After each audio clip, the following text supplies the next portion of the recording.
আমি বলেছি 4 তারিখের পর ডিজে বাজে।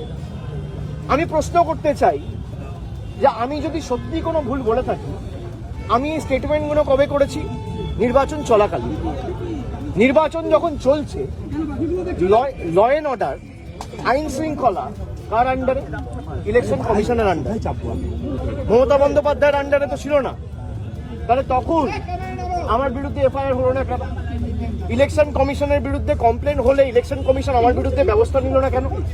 তার কারণ আমি যদি ডিজে বাজানোর কথা বলে থাকি, দেশের স্বরাষ্ট্রমন্ত্রী বলেছেন তৃণমূলের লোকেদের উল্টো করে ঝুলিয়ে দিয়ে সোজা করে দেবে। প্রত্যেক ক্রিয়ার সমান এবং বিপরীত প্রতিক্রিয়া রয়েছে।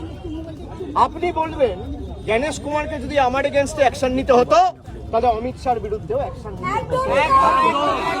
অমিত শাহর বিরুদ্ধে অ্যাকশন নেওয়ার ক্ষমতা ইলেকশন কমিশনের নেই, তাই আমার বিরুদ্ধেও অ্যাকশন নিতে পারেনি। সরকার বদলেছে, এখন মামলা হয়েছে।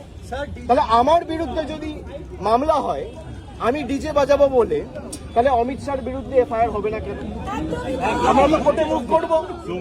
তদন্তকারী সংস্থার কাছে রাজ্যের মুখ্যমন্ত্রী যদি এই কেস আমি বাংলা থেকে বহিরাগতদের আক্রমণ করেছি বলে আমার ভাষণে এই তদন্তভার সিআইডি কে দেওয়া হয়, তাহলে যে বহিরাগতরা এসে বাঙালিকে আক্রমণ করেছে সেই মামলার দায়ভার কেন সিআইডি বা সিবিআই কে দেওয়া হবে না? এই প্রশ্ন তো উঠবেই।